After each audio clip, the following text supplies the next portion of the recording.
Blog Talk Radio.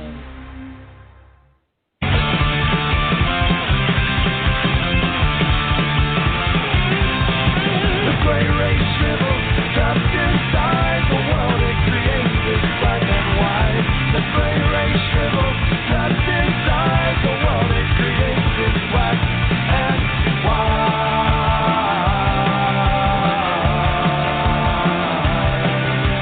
That's where there were times when I was someone else, a person with determination and knowledge of the self, which flattened me to rubble, and now I can see that I'm just a faded negative of the image I used to be. Shadow. And that's Dr. Love. Welcome to DarkDox Digest episode 23 with your host, Christian Cochran. Today is May 15, 2019.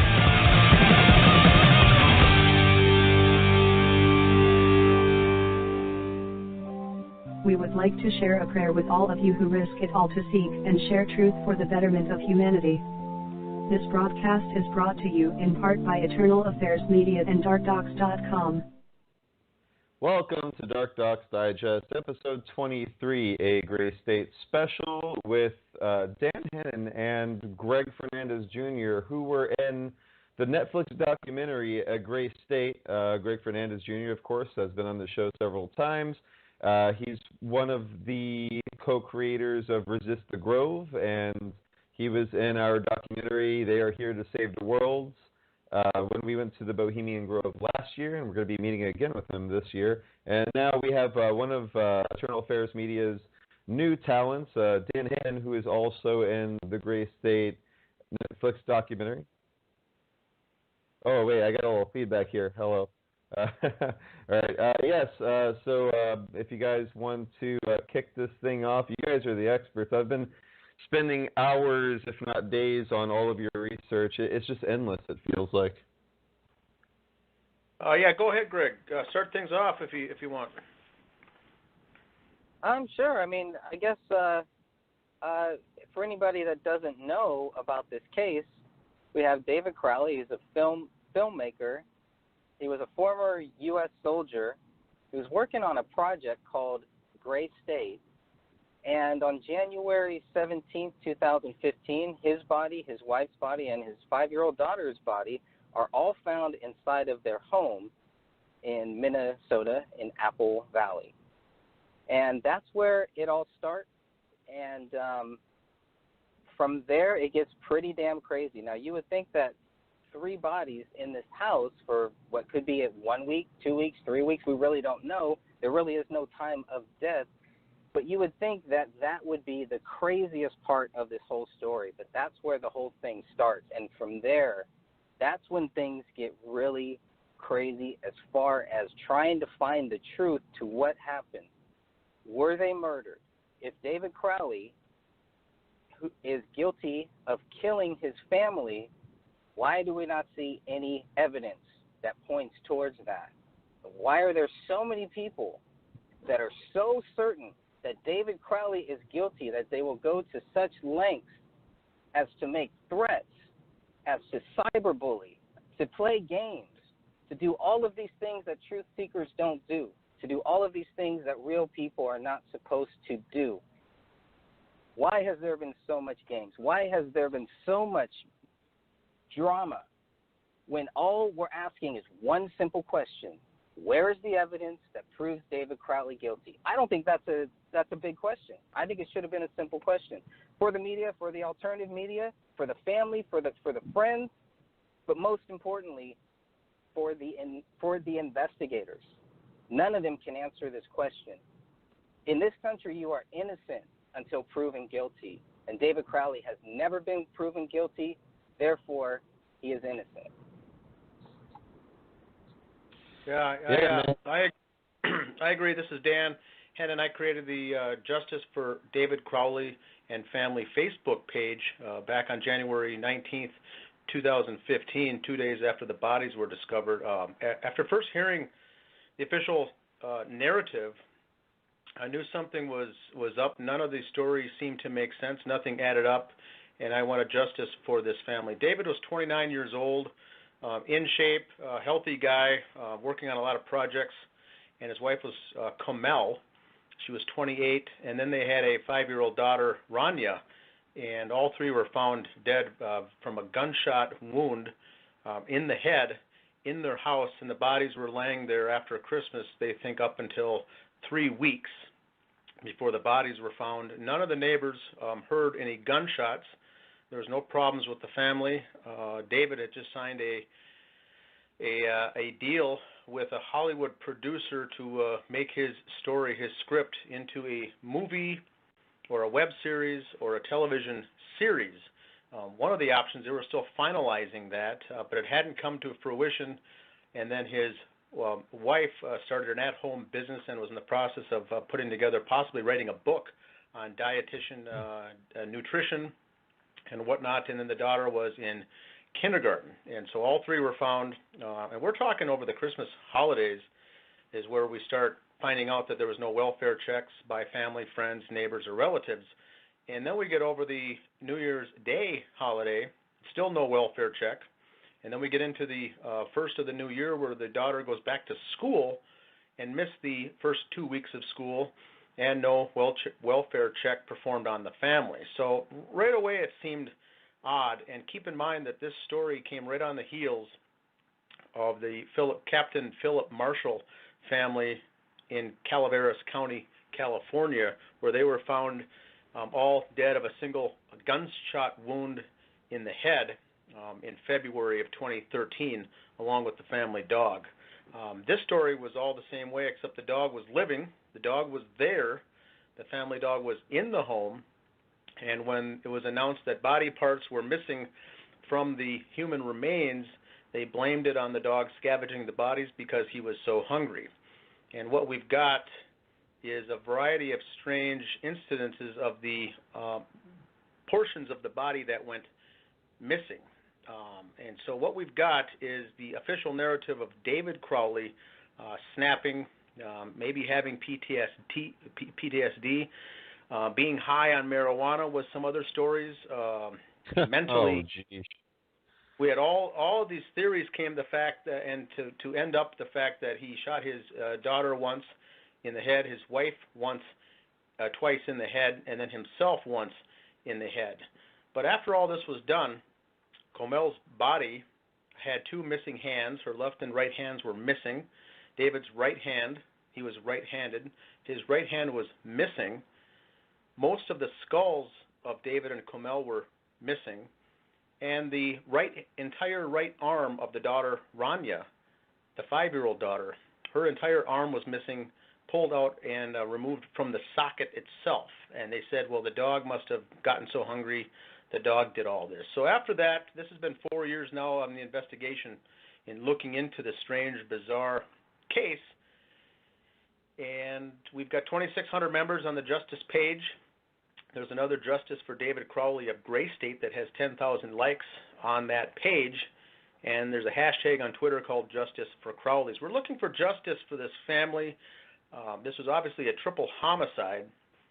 And why did they rule it a double homicide followed by a suicide at the hands of David Crowley when he was on record saying he was not suicidal and had plans looking forward to the future? So going through the FOIA requests, the group of us that have taken this case kind of by got a stronghold on this case has started to file FOIA requests for the actual reports, the autopsies, the BCA testing, the test, the alcohol, drugs in the body. There was no alcohol, no drugs in the body.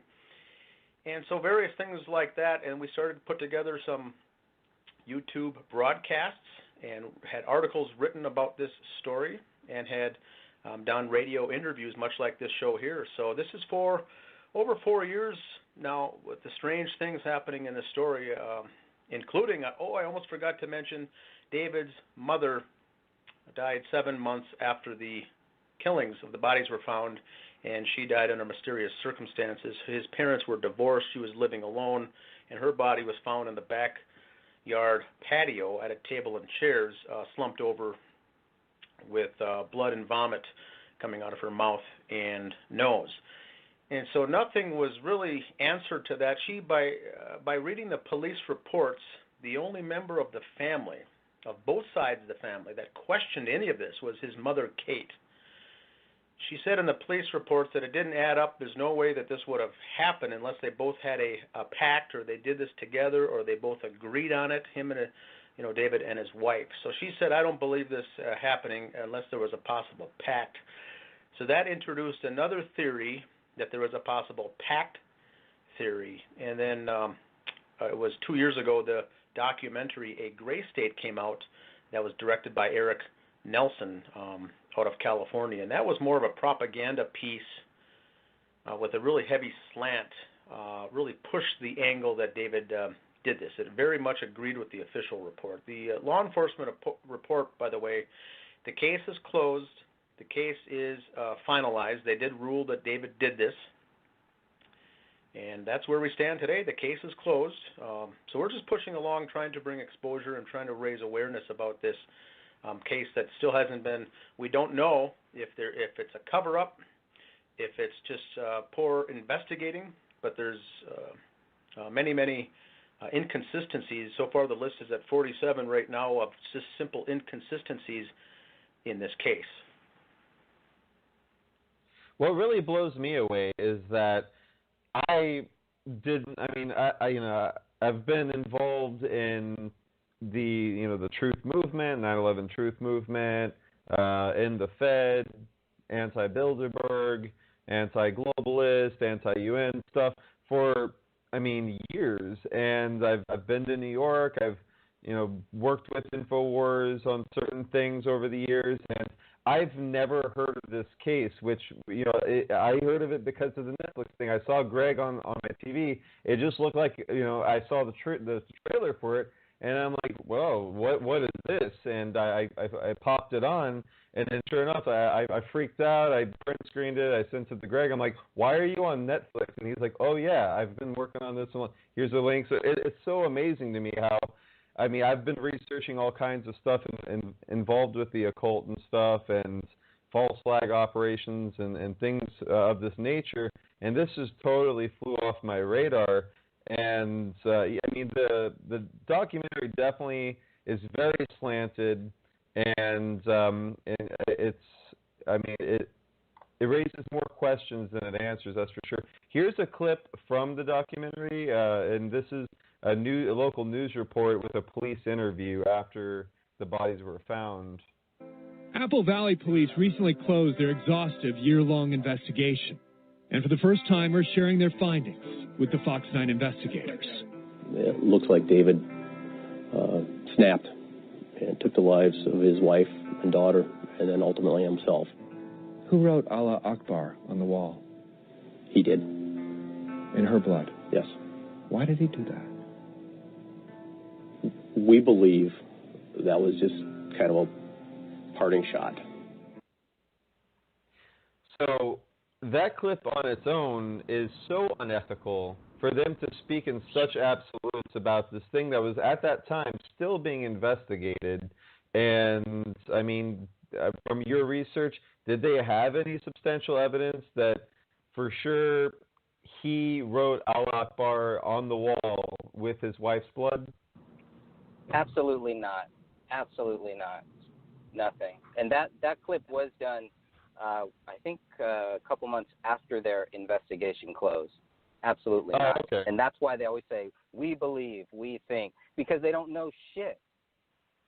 Right. Within the time, the time frame of the documentary, it seemed like that was released, right? So even there, they're playing with timelines and all of these things to kind of sway the narrative in one way or another. And so I saw that immediately as something that was very questionable in itself.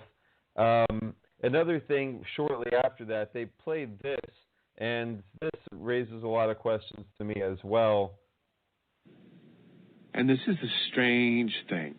It's almost like he created a soundtrack to the murder-suicide. Something called Ascent. This music probably played for hours, maybe days after they were dead. Was he imagining these 53 songs as the songs that he would play while he's committing a murder-suicide? It's hard to know. I mean, this was on a loop. Who plans a soundtrack for the murder of their family? So there's this playlist on his laptop called Ascent. And, of course, you know, when you think of the word ascent, you think of, you know, going up to heaven or, you know, being risen up or something. But it's very, you know, odd. Like, okay, so if he didn't do it, and again, like, I'm not making, I don't know either way. This seems more like a staged homicide than a suicide for a lot of reasons that we can get into on the show. But do you guys think somebody like went onto his laptop and made this playlist? I can take that, Greg. Here's what we know after the bodies were discovered is that there was 3 notes, essentially 3 notes, none of which was a signed note or a letter from David saying he wanted to do this and signing his name along with the reasons why. His laptop was opened. There was this 53-song loop playing called Ascent that David certainly could have had already made up before and have used, you know, potentially used in the past, but that was playing in a loop out to the Bluetooth speaker.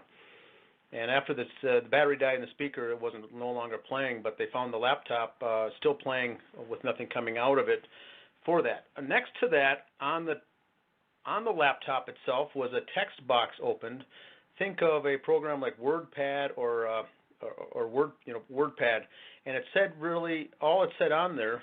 Someone had typed in another alleged note that just says, "I have loved you all with all my heart."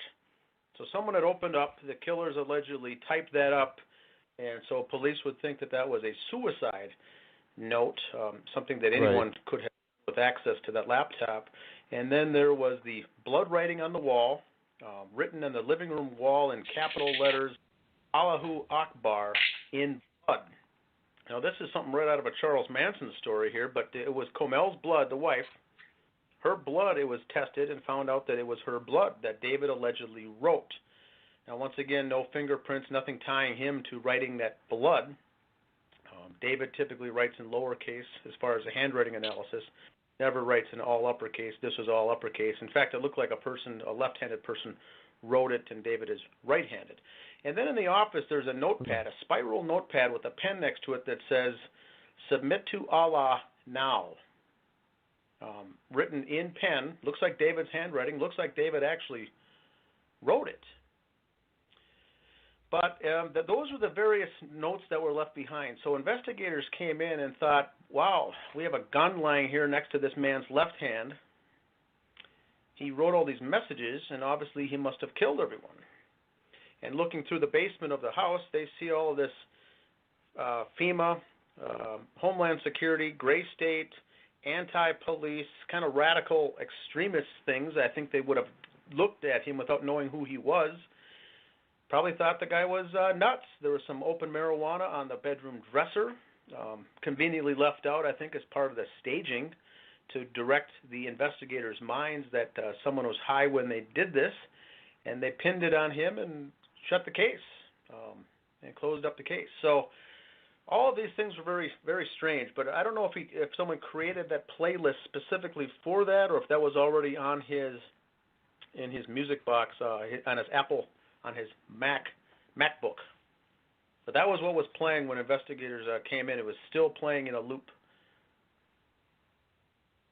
Yeah, what really was striking to me is that, of course, they saved that for last in the documentary because it's almost like the final nail in the coffin to anybody that's watching this thing. It was their attempt to be like, yes, of course, totally he did it, because who would know to go into his iTunes and look for a playlist or spend time making a playlist? It's just that's not anything anyone would do. And in my opinion, unless it's someone who knew him and someone who, you know, worked on Gray State, perhaps even. I mean, someone who knew to look for something like this, to have it playing on his computer. And, you know, did they do this before the fact and have them tied up or something? Or did they kill all of them and then do this? And now, as far as the missing body parts, I flipped through a lot of the photos. It's kind of hard to tell. I don't know who took these photos, but they're terrible at their job, because everything that I looked at that looked like a body part or looked like anything, it's like way off on the corner of the shot, and in like 90% of 90 of the percent of the photos is just like carpet and things like that. I mean, can you guys speak to the reason why the evidence is so terrible in this case? Go ahead, Greg. Oh, is Greg sorry, there? Yeah, I'm here. Can you repeat that, please?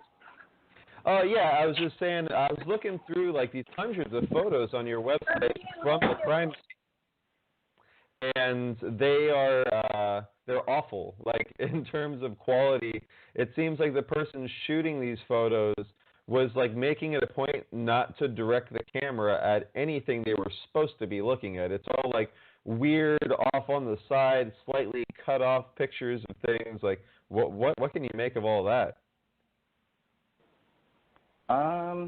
Yeah, I don't know. I mean, we got 464 photos, and then we got other photos later on, but and they're 4 different cameras.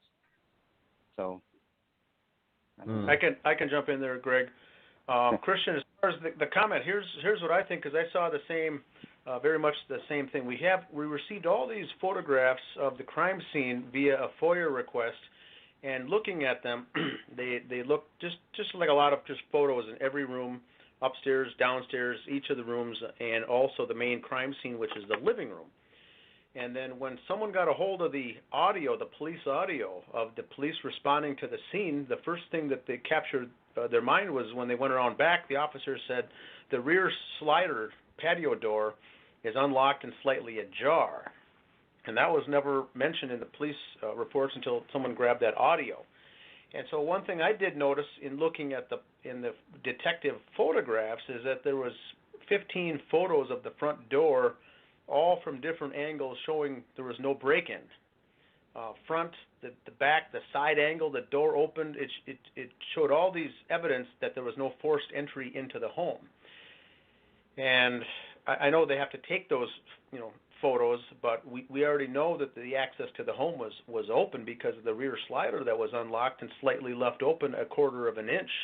And this is January in Minnesota, and that rear slider was open with the dog running around in the house for 3 weeks. So the photographs themselves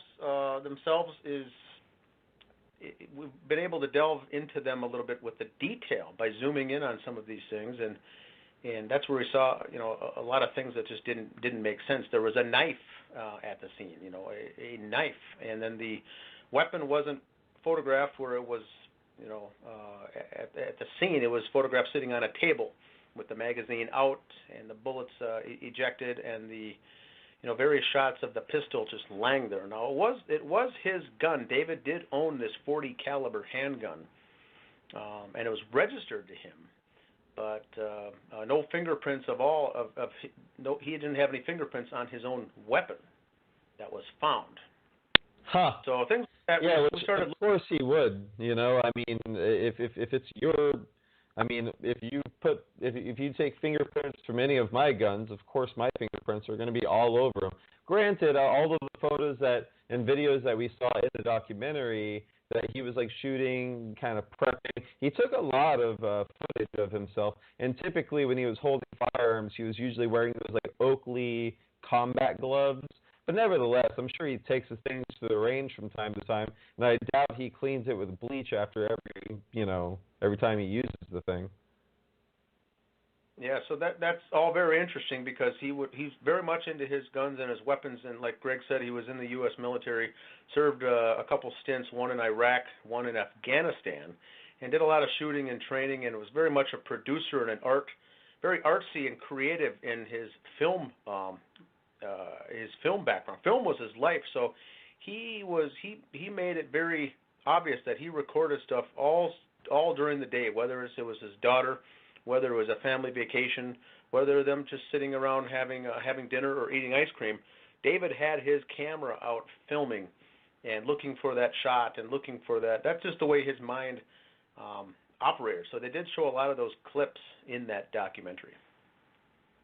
Yeah, I found that. I mean, it just very convenient and unusual. I mean, not like saying anything's wrong with what he was doing, but I mean, you see footage of like a GoPro of him at the gym, like working out and this and that. And I was just thinking to myself, kind of being a new documentary filmmaker myself, I was like, man, like how great is it to do a documentary about a subject that is just constantly filming themselves, that you can have all this B-roll to work with, and you don't have to deal with like hiring drone operators to get all these, just kind of fill shots. That is about 60% of most documentaries these days.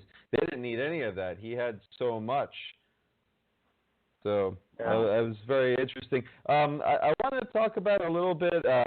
One of the things that Gray State really uses to try to question the motives and the morality and the headspace of the victim is they're using these audio clips, and almost like he had these like note to self situations where he was talking about how he was going to approach people trying to fund the film, and it was this very kind of like Hollywood schmoozy, very manipulative sounding kind of narrative that he was using, almost as if he would be like recording himself talking, pitching the idea, just giving this persona, just so he could then listen back and critique his pitch and things like that. And then when they played that for, I think someone, a film company that was going to take on Gray State, they were just like, that's disgusting. Because he even talks about how like people in the Liberty movement, Alex Jones, InfoWars people, they're a bunch of schmucks. We're going to take their money and this and that. It was pretty messed up. I mean, I'm not going to lie. When I heard that, I'm like, oh, damn, like, this is going to be hard for me, I'm really curious to know how you hear that. Do you have any notes on any of that? Well, I think with Greg, was it 13 terabytes of data? Was it? Yeah, 12 or 13. So police went through and part of the investigation, they collected all these hard drives and camera equipment and laptops and computers and phones. And so when they added it all up, there was roughly 12 to 13 terabytes of data to go through. And so they assigned a special task force. Outside Apple Valley, there's a Dakota County Electronic Crimes Task Force. So they assigned this to them just to go through all of this data of the recordings, the audio, and the video. And what I think is the reason part of this propaganda-based documentary was shoved out there to get into the mainstream is to really paint this evil picture of this nutcase, David Crowley. And what they did, it's my opinion that they cherry-picked all of the videos to pick. The ones used in the movie itself all depicted David in kind of a crazy, not too bright, it didn't point him in a good light, let's put it that way. Everything the clips that were used were all very questionable, and they could have had hours and hours of him being a good dad, a good father, a good husband, and working with his staff and his team on this project, but they took various, like a temper tantrum of the daughter in the basement, they used that. And they talked, it was all taken out of context. And so they put in these the clips they included were the very bizarre ones, like him talking to himself to try to pitch to these producers what to do and how he could possibly get it done and get it funded. and then talking to what are good ways to get funding. Liberty Movement, it's a good way to get people to open up their wallets, I think he mentioned. And all of those, I think, were him saying those things. Those were true comments. But the bigger picture is, why did the film documentary crew elect to use that footage in particular? That's the question. Absolutely, and I can probably answer it with fair certainty. When you look at who they chose to interview, I mean, other than you guys, which I think it's also really interesting that you guys have the most to say about this compared to anyone else in the documentary, yet they show you for 30 seconds in the beginning of the movie, and then about another 30 seconds around the end of the movie, when this documentary could have been essentially what a Gray Stage, Greg Fernandez's ongoing video series, which I'm sure most of you have not seen yet. You need to go to YouTube, check out Greg Fernandez Jr.'s Gray Stage. He has a whole playlist, and I'm about 3% into it, and it's riveting stuff. It's breaking down all the photos, the BCA data request files. It's just hundreds of pages of stuff that I've just been flipping through very frantically to prepare for this show. And you guys have so much more information on what actually happened than this documentary wanted to portray. Then they have, I don't even know, that one guy that was watching the video of the daughter talking about the room being full of blood, and then he was like, "You want to know what I really think?" Who is that guy? He's just some kind of liberal, doesn't understand. He has nothing to do with any of this as far as I saw, and I think that's where this film was. You say it's a California-based company. California, I mean, a lot of these people over there, they're in on it. They're globalists. They want a new world order. They think pedophilia is okay, and I mean, they are the enemy, you could say. Most of California that is being indoctrinated. You have Hollywood, pedowood going on out there and stuff, and so I think you have this kind of lefty, straight out of film school, trying to prove something that these people that are against globalism, against the police state, against everything that, in our opinion, as libertarians and independents, real Americans, believe that we should be against. They think that we're the enemy. They think that we're a bunch of gun-toting crazies and that we're just going to go unhinged. And so when they saw the official report, they were like, "Oh, of course that's what happened." And they then took that narrative and just tried to make that work. Yes, I agree. Yeah, I agree. Absolutely. And they're always using this stuff. They're always using this for gun rights, to take away people's guns. They're not interested in taking away everybody's guns because they still want their guns, but they don't want us to have guns at that point. And I think there was even some stats, Dan. Wasn't there some stats that included this in gun violence? I called this a case of gun violence and some other crazy stuff, or am I just imagining that? Yeah, they. You got to think of the quote that says, "Never let a good crisis go to waste." And so when they heard about the case, they were able to, I think, put this documentary together to serve two purposes. One would be to cement the official narrative that the Apple Valley Police Department gave, saying that David did this. And number two was to put together a documentary like this to discredit all conspiracy theorists as a whole and consider them all wacky, loony, crazy types of folks. And so that, to me, if this was done that way on purpose, with that much of a propaganda slant to it, it was more than likely funded as a Operation Mockingbird, CIA-funded project to do this on purpose with the propaganda slant. And so that leads me to believe that this was done. This was an operation to get this project out there and make it go and try to get it to go mainstream, to discredit this entire crowd and to discredit David. I wonder Absolutely. if that's why everybody went silent, right? I never understood that, why all these people just kind of went silent. And I mean, you have David Crowley talking about how he doesn't want to be like all of these other people. He's talking about, you know, giving his film, he's doing it for free, right? And I don't know. To me, it just does not seem like a guy who is about to snap, as that clip said. And that clip really bothers me for many reasons. But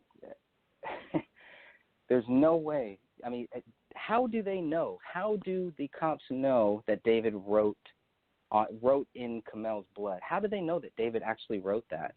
You know, things like that we're just supposed to just take it at face value and keep on going. You know, there's nothing to see here. And I'm tired of it. And I'm tired of it in the alternative sector. That's where the disappointment really has hit me hard, because, man, I thought this was a slam dunk case for anybody who wanted to cover it, for anybody who could make a good film. And that's what I was hoping that this film was going to do. I was hoping it was going to give us some closure, some answers, and it didn't do that. And so, yeah, of course, it seems like it wasn't meant to ever do that. But you know what? It's created more people looking at this case, so that the documentary continues to help us. Yeah, that's a good point, Greg. The way it was pitched to us, Christian, it was pitched to Greg and I, the fact that they were watching our YouTube videos and some of our discussion videos about this case, and we got approached by saying we're going to do a documentary on this case, and we'd like to put everything to bed, solve this case, and then we want to get you guys involved because you two are the two following this case outside of the law enforcement community, and we think we can make this go big budget. They premiered this at the Tribeca Film Festival, and so they said we're going to come in with the film crew and interview you guys, and then also go to the crime scene in Apple Valley, Minnesota, and interview family, friends, and really try to get to the guts of what really happened here, because the way I was presented to me that the film crew also knew it was a cover-up, or it was a staged scene. So I signed up. I said, sounds good. Let's get this thing done. Greg was a little more apprehensive by saying, I don't know what their ulterior motive was. I twisted his arm a little bit, and then he signed up. We did it, and they came and interviewed him for 2 hours at his place, me for 2 hours at my place. And then when the video was done, we got basically used. They showed 30 seconds of clips between us, cherry-picking only the clips that made us look bad and look nuts. And then they heavily used the footage that made David look bad, and then the rest of the family and friends that were interviewed agreeing with the official narrative. And so we got essentially used on this project. So I think Greg was right at the beginning that they were not out to get the truth out there, and a documentary does need to be made on this case the right way. I completely agree, and I would like to do it. I mean, I think do it, man. I was just going to say. The three. I think that this is our first meeting of our new documentary, essentially, because what you said, Greg, is exactly right. I've been disappointed by quote unquote activists, quote unquote the truth community. Where are they? I've been doing this. We started federaljack.com back in 2005, and then we had something about 1,000 people helping out. We were a student organization, and then after that, I got injured. I moved up here to Central Florida. I tried to start stuff up here, and no one cares about anything in the Orlando area. There's like 5 or 6 of us, and we're a tight-knit group. And that's it. And essentially, it's Sacred Elves. It's our punk band. And most of these, young people that are in the music scene, that they're social justice warriors and they care about this and that. It's like when you try to talk to them about things that are really important that affect all of us, like civil liberties, police state, false flag operations, things like that. They're like, oh yeah, conspiracy theories. Like they're so indoctrinated. And this is the counterculture. These aren't normies. These aren't people that have 9-to-5 jobs and wear suits and stuff. This is the counterculture. And then anybody that is any sort of activist and stuff, they're all like communist, leftist leaning, socialist. They think AOC is the next. They want AOC and Bernie to run the country, and then meanwhile it's like no, like what about like Candace Owens or something? Like I want her to run. That'd be fantastic. But anyone that supports libertarian ideas, anyone that supports stuff like that, like they say things to me like, oh, your alt-right is showing, and it's like alt-right. I'm a libertarian. I'm in the middle. I'm against the left-right paradigm. And this is the same kind of stuff that Alex Jones has been talking about for a long time. That, where is this activist truth movement? I'm calling all of you out. If you're listening to this, you're a little bit woke for finding us and actually taking the time to listen. Thank you. But we need your support. And it's more than just like donating, which nobody does. And it'd be fantastic if we even got like $1 to $5 here or there. That'd be great. We'll get like one person every couple months that will drop like, $100, and man, that keeps us going. Barely we skate by.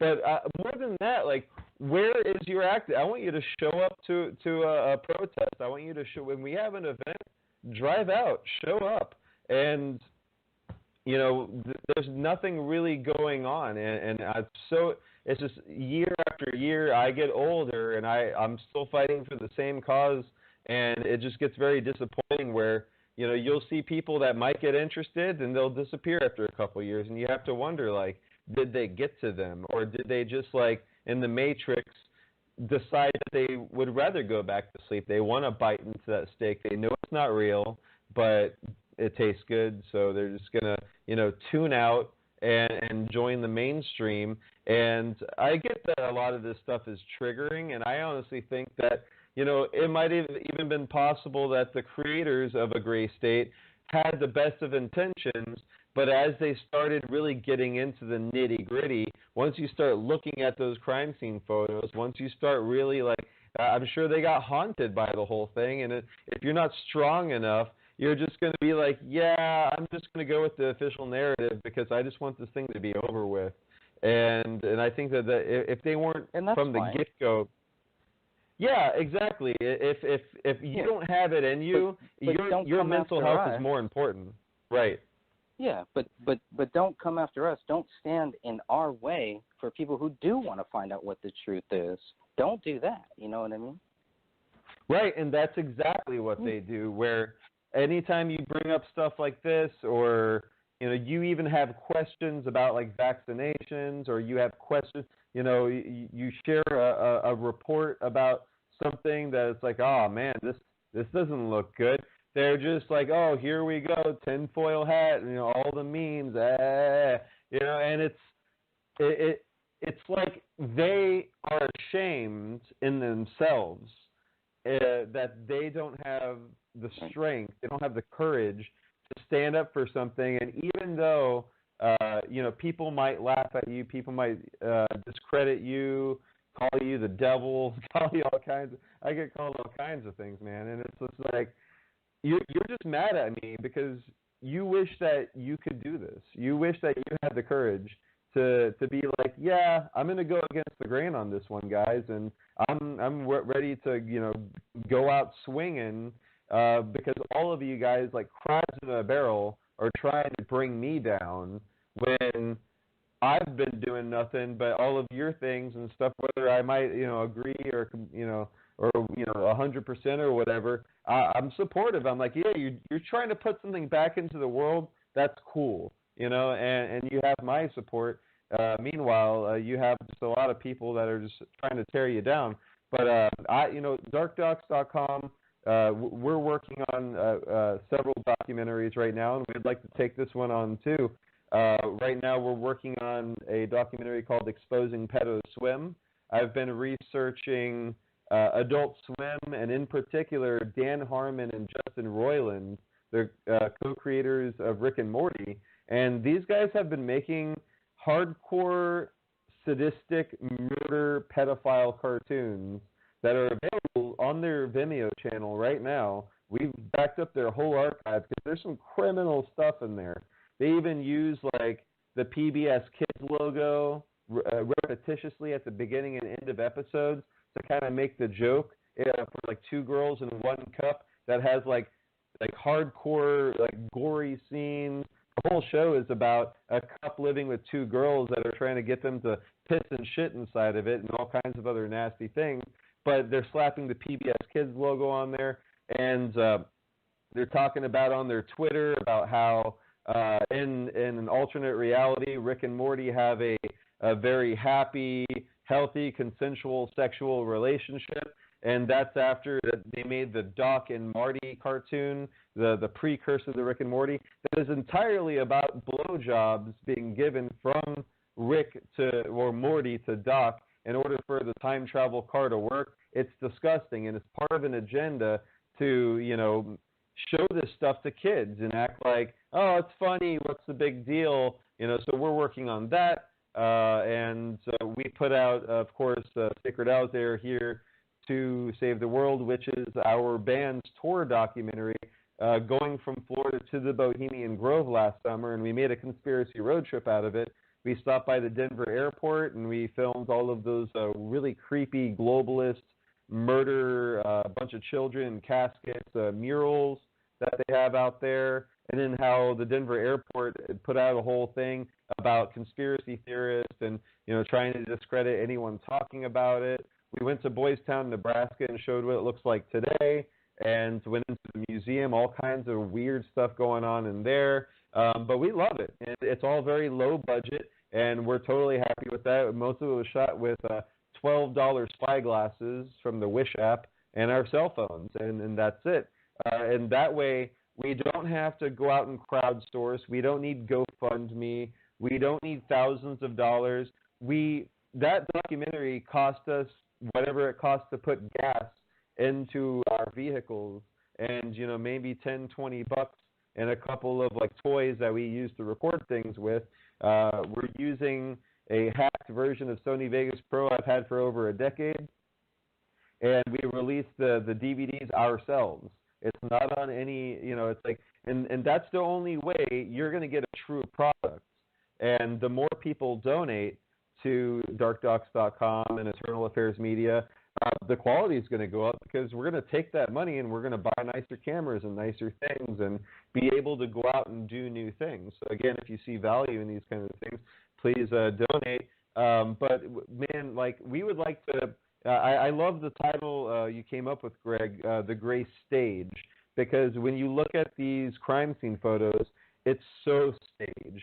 Everything is like put in the right place, and it looks like that David Crowley, put all this stuff together. Like it's staged to look like the perfect murder suicide.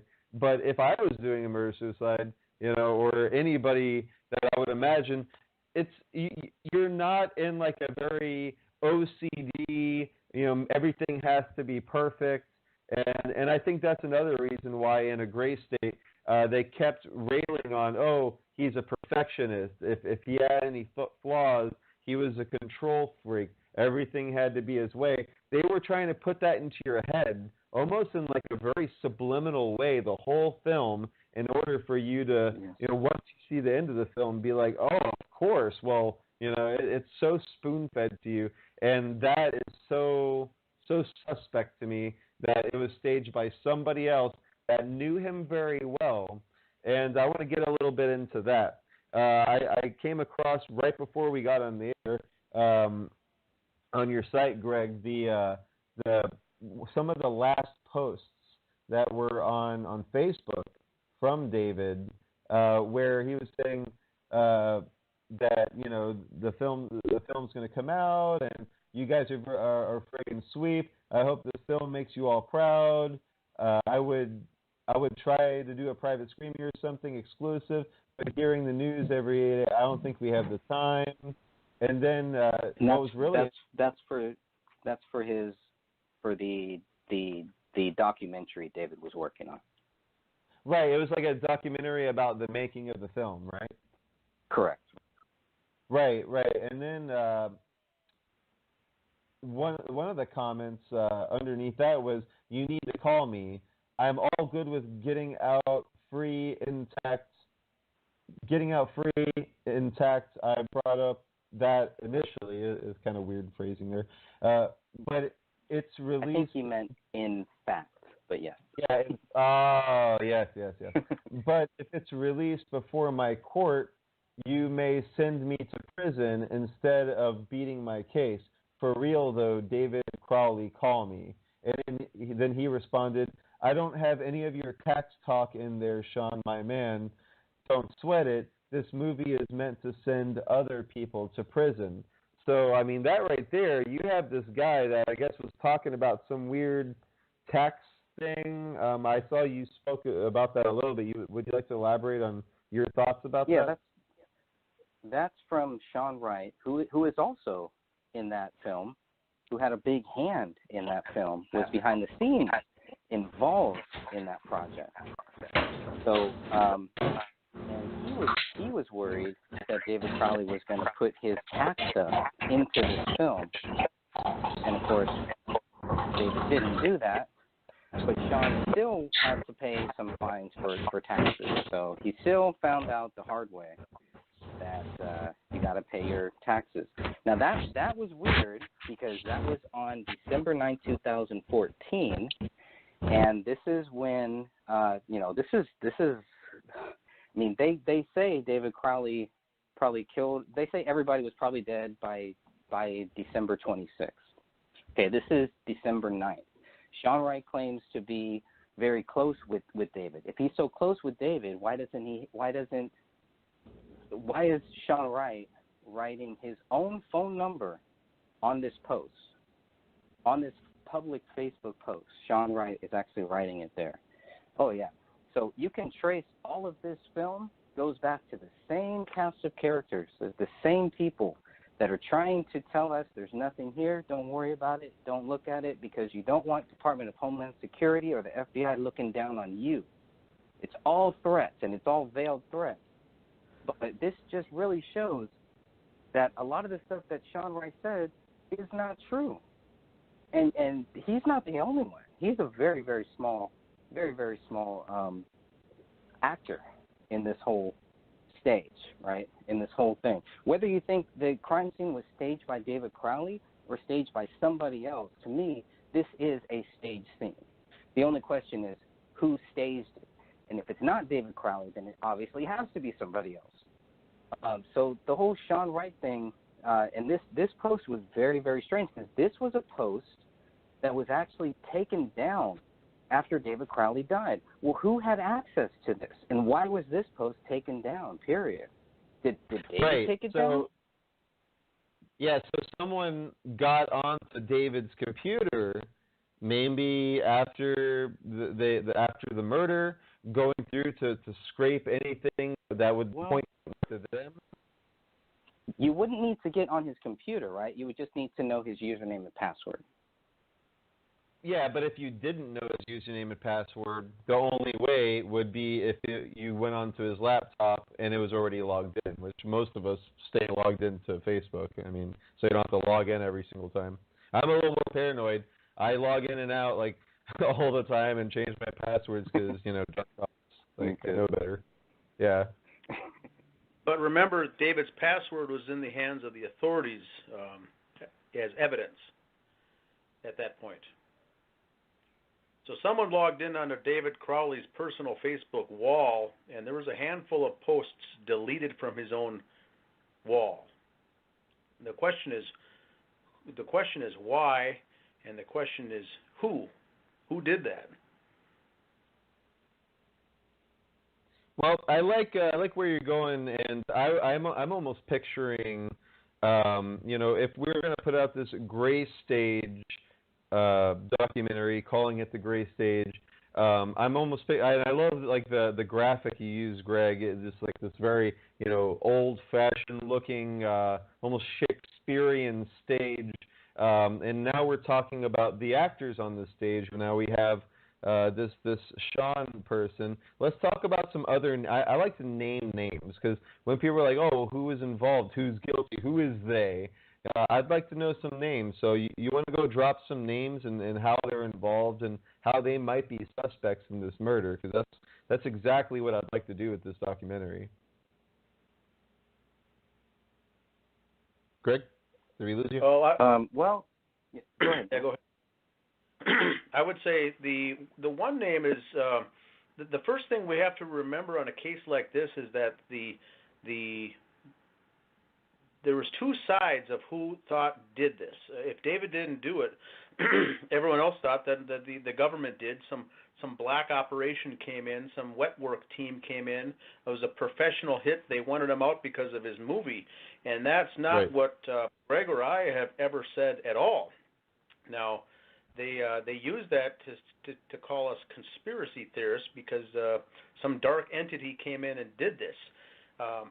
After we started getting accused of some of those things, we said our focus needs to be on the evidence and the evidence only, and let the evidence talk, because too many people have their theories and what they think happened. So we started, Greg and I and the other members on the Justice page have started going through all the details in fine print of all the evidence, and so what it leads what in my mind specifically, I don't think it was the government who did it, or a wet work operation or a professional hit, because this was, number one, it was too sloppily done, and number two, it was overstaged. The scene was overstaged, and the people that David was having his problems with toward the end of his life was the people in his very inner circle with the project. Now, when the crime came out, the narrative that was heavily pushed, was that David was despondent about not getting this contract. David was down in the dumps about not getting his movie deal done from Hollywood. And so when we stripped out the fact and went right to the source, and I did an interview with the president of MEG Productions, the Michael Entertainment Group, that was the group that signed David on to an agreement to turn his script into a movie series or a TV series. So he did, in fact, have a contract in place. And so we really started to question those who were pushing the narrative that he was down in the dumps about not getting this deal or not getting the funding to go big because this was his lifelong project. So he started looking internally at the members of his own team. And his co-star, or the leading actor, was by the name of Danny August Mason, was going to be the lead actor in this play, in this movie or the script. Now, David and Danny co-created this project called The Gray State, and both were heavily influenced. When he got this deal, when David was working with his lawyer team, they had him send out rights release legal documentation to release others' rights from it, so David would have 100% ownership of the script and the rights of this movie deal, of this script, for instance. And so he sent it to one of his partners, and that person signed it off and was free to go. Danny August Mason didn't do it and never did do it, never ever signed it. And in fact went back and forth with David on an email exchange that we later acquired, trying to work a deal where he would get something in return out of it, because he says, I'm not going to give up my rights if you're working on this $30 million deal, and I put all my blood, sweat, and tears into this. You're not going to just cut me loose. So there was some friction there leading up to the murders. And so one was this individual, Danny August Mason, that has been very, very odd in his behavior in the aftermath of this murder. One of the things with him, and I'm not calling out any suspects, I'm just calling out people that are persons of interest. I would consider, if I was a detective, he would be one of your first people you'd want to contact. When they interviewed Danny August Mason, he said he was only an actor in the film and didn't have a business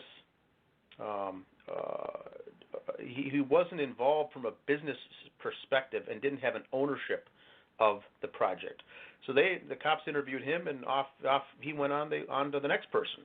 But if they would have known that he did have a business interest, he was vested in the success of this company, and he had the greatest amount to lose if the project went dead, or if he signed off his rights. There's your motive. There's your motive right there. And so they went back and forth on this email exchange, and they both dug their heels in, and next thing you know, David Crowley is dead, which raises the question as to why the entire family had to be killed. If someone didn't like David or didn't like his work or was out to get him, he could have been dispatched of and disposed of very easily. You could have easily killed him. But the question remains on a case like this is, why was he, David, and all of his remaining heirs killed on a $30 million asset that someone had? Well, the script now is going to fall into the hands of his family. And David's Crowley's older brother, Danny Crowley Jr., was very good friends with all these other cast of characters, and sure enough, the script fell into the lap, and that's how they got into the family. They were going to take it and run with it, and in fact, 5 months after the killings, Danny August Mason went to the Secretary of State of Minnesota and created a brand new business called Gray State Universe LLC, and was taking that script to go to pitch it to Hollywood movies. And this was 5 months after grieving. Actually, it was May, Greg, I believe. So 4 months after the bodies were found, Danny August Mason is spending his time, along with David Crowley's older brother, to set up a company to pitch this project to make some big bucks off it. And so that's why I think, and that's just my personal opinion, is why you didn't have to take out David. The only way for this to work is to take out all three members of the remaining heirs of the family, and it's going to land back in the family's back in their lap to do whatever they want with. And Danny Crowley, the older brother, was not talking to David Crowley since August of that last year of his life. They got into some rift about something, and were no longer speaking. And I think when it got toward the end, I think David Crowley started realizing that there were snakes in his inner circle, and he started pulling away and started isolating himself. Now, they mention the isolation in the movie, but they use that to say that he was despondent and was bordering on killing himself. So you're putting that shift in once again, but he was not despondent, and someone, whoever one of them, they needed all three of them dead. So that script, if David was killed, would not fall to Comel, the wife, and if both of them were killed, it's going to fall to their daughter. So there's your reason, I believe, that you needed all three of these people dead. So the most valuable asset that this young family had was that script. That was the most valuable asset they had. They didn't live in a big house and drive big cars. They were a young married couple.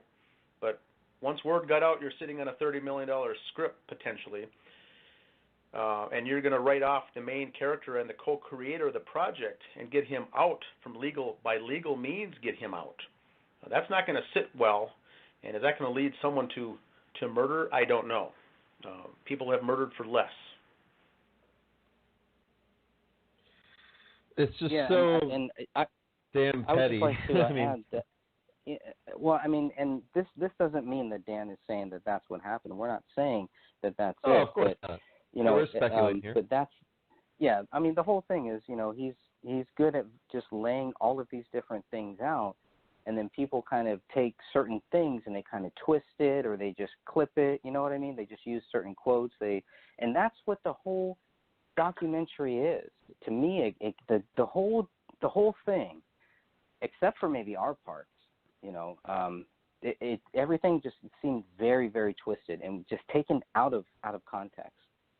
So I think knowing that, I wanted to make sure going into this thing, because Dan had to do more than twist my arm. He almost had to put me in a chokehold, from what I remember. But when I did want to get involved with this, I just figured, well, you know what? We're just going to be honest. We're going to be truthful. We're going to tell them exactly what we've been researching. We're going to give them all of the data and hope that they do something with it.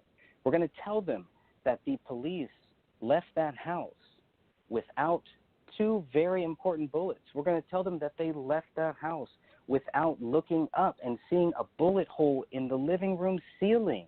How is that possible? And they would not put that in there. Those would have been the smoking guns that would have sunk the whole movie, would have sunk the whole thing.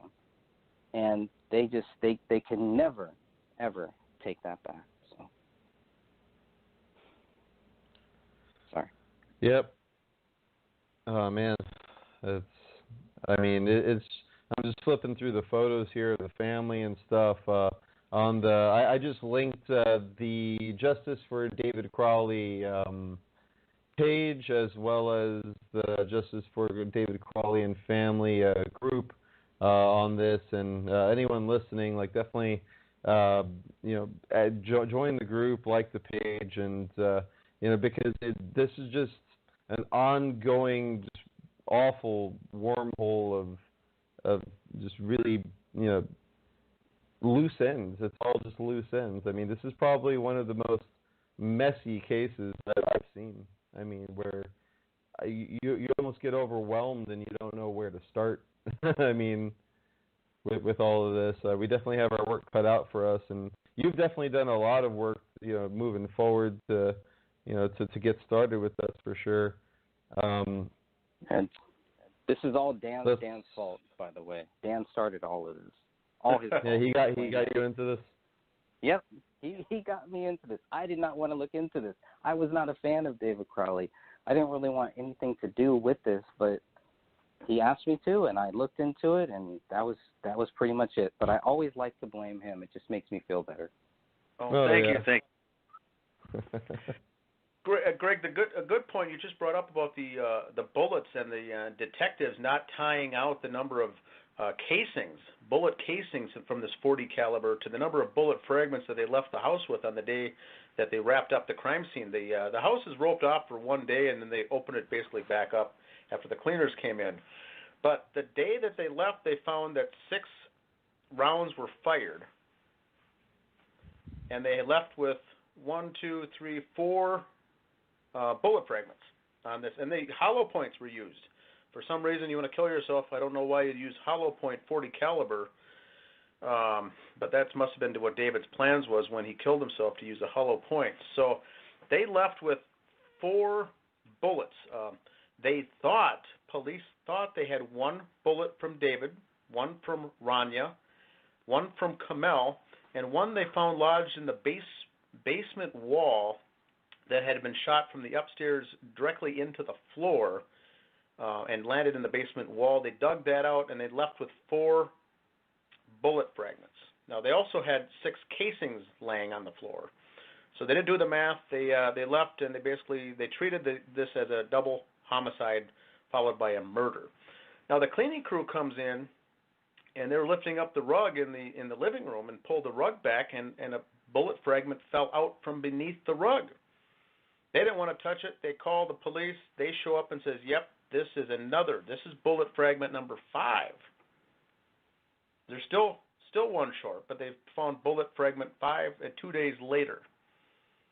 And so when they get all these things tested, they find out that the mushroomed bullets, 3 of them had Comel's blood, DNA, tissue, and hair inside that mushroomed bullet, Comel, suggesting, I'm not saying, but suggesting she was shot 3 times.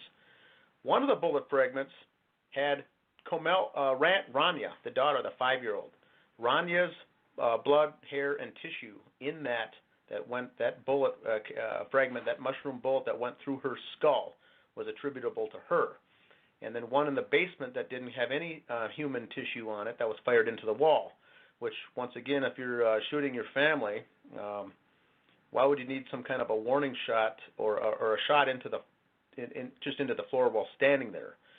So that seemed odd. And also, if you're part of a pact, have a pact with your wife to kill her, I don't see why you'd need to have a shoot her 3 times. But they left there without having a single bullet of David's. No David, the kill shot of David Crowley himself wasn't found. They come back for a third time. This is late February of 2015, after someone in the police report says, we were inspecting a hole in the ceiling, and we can't believe that you guys missed a hole in the ceiling. They went up into the attic and found a bullet, a fragment of a mushroomed .40 caliber bullet. Went to the lab, didn't find David's blood, tissue, or hair on it. Not a speck of blood. Did find David Crowley's touch DNA on that bullet fragment. So they said, well, this must be his. Case closed. Now, we've had people look into that and saying that if you're shot in the skull with a hollow point, it's going to mushroom out and grab brain matter, tissue, blood, hair, skin, and all inside of that small microscopic bullet fragment, you're going to have all those things. There's no way a bullet that went through someone's skull is not going to have anything on it. It's going to be clean, except touch DNA. Now, David had plenty of rounds of ammunition and plenty of guns in the house. He probably had his touch DNA on all those live round bullets at one point. But the Apple Valley Police Department closed the case with never having the fingerprints on the weapon of David Crowley, a gun laying by his left hand, no bullet fragment of anything that went through his head at all, if he was even shot, and closed it up just like that. So there's lots of strange things here. Now, the city of Apple Valley is about 46,000 in population, kind of a small to mid-sized city here in Minnesota. But they average one homicide per year. One. So they get a triple homicide, and it's not out of the question. I think it's fair to say that they were over their head on a case like this. And so even if they were investigating this thing honestly, they just assumed that he did it, and maybe there wasn't a cover-up. But who knows? There's no way this would have been done this sloppily. And then once they got caught with so many inconsistencies here, we feel, Greg and I both feel, that they pretty much dug their heels in and says, well, we're not going to admit our mistakes now. The case is closed. We're not going to look into it.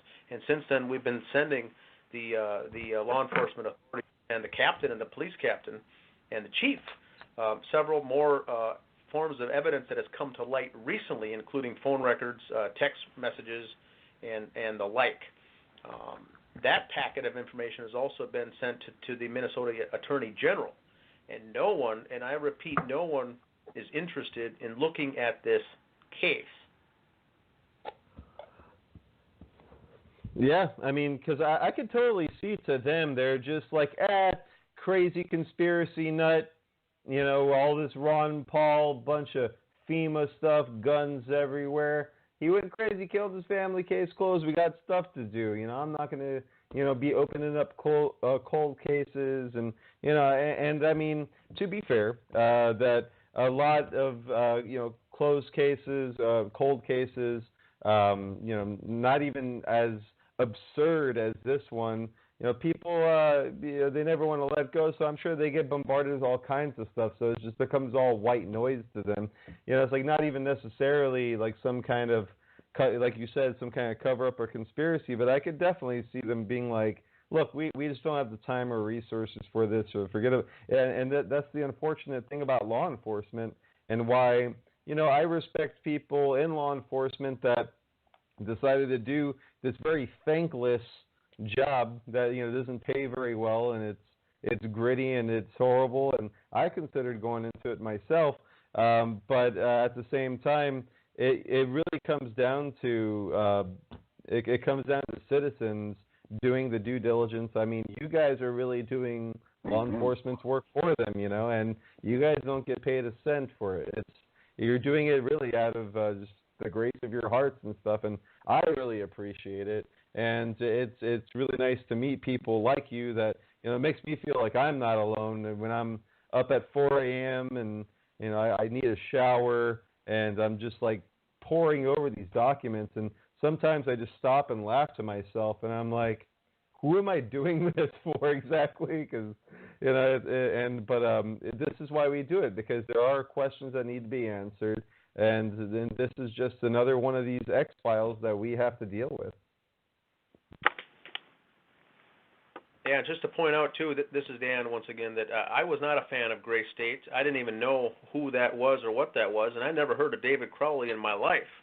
And so I don't have a dog in this fight at all. And people ask, why are you so vested?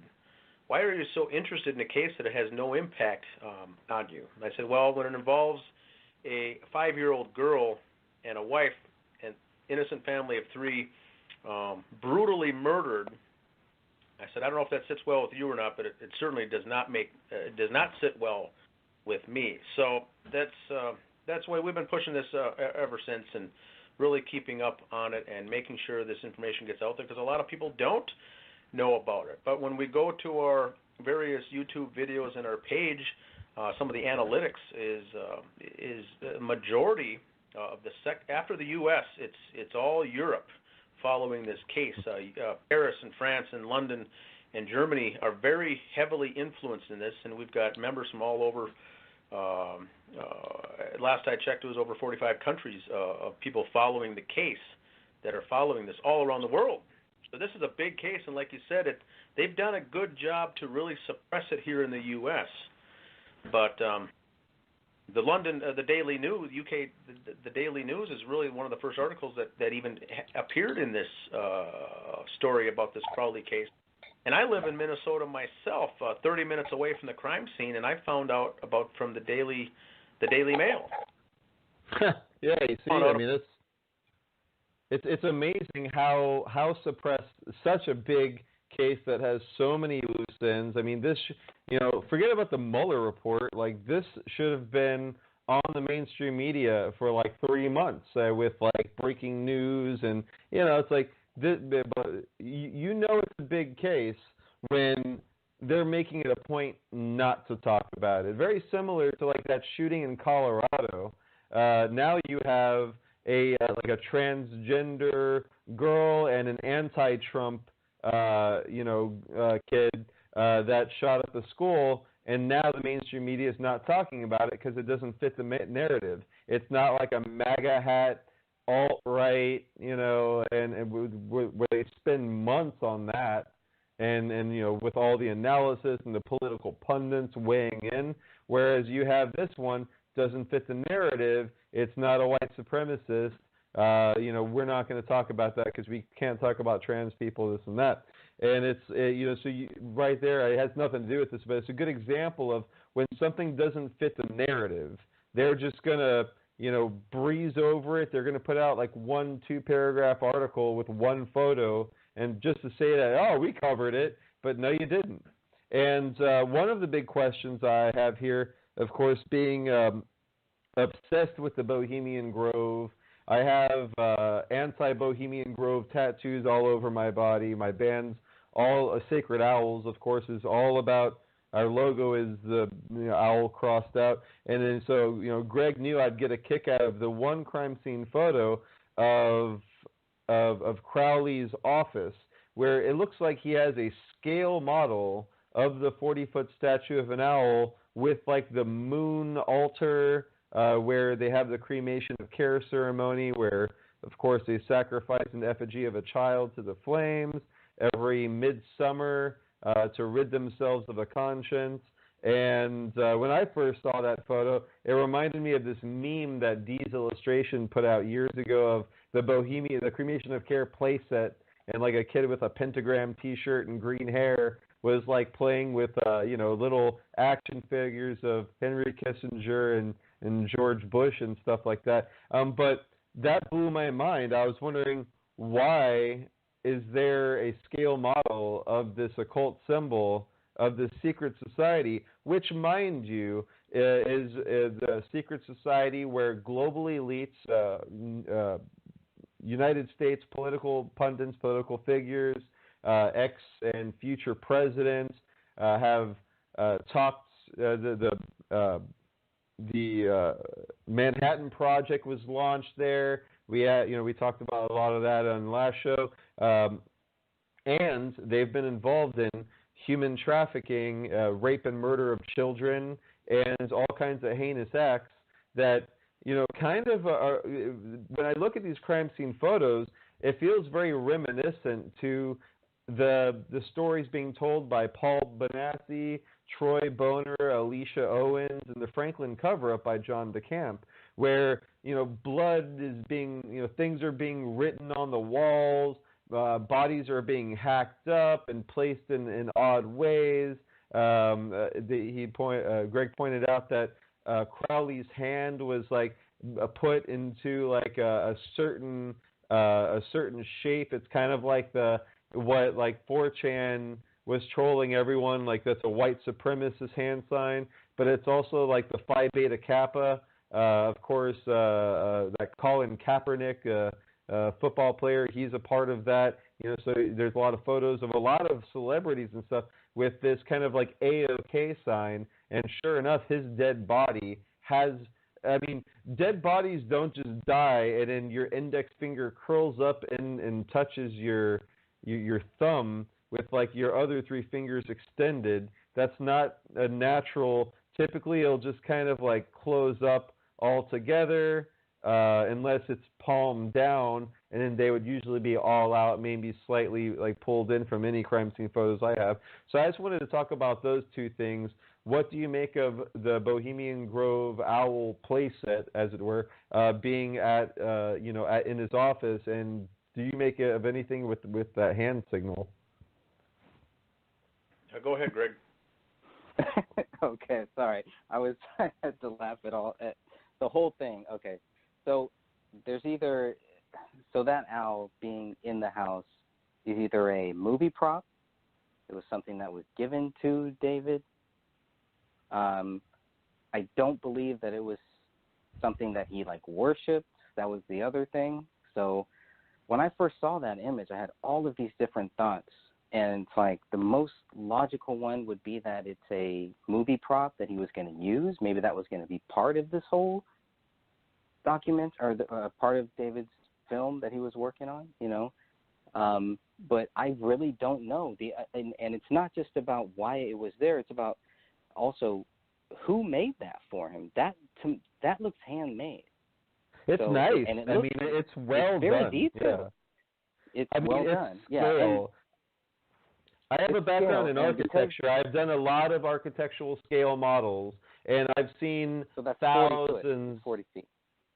Yeah, and I've seen thousands of photos of the actual owl and the altar, close-up photos.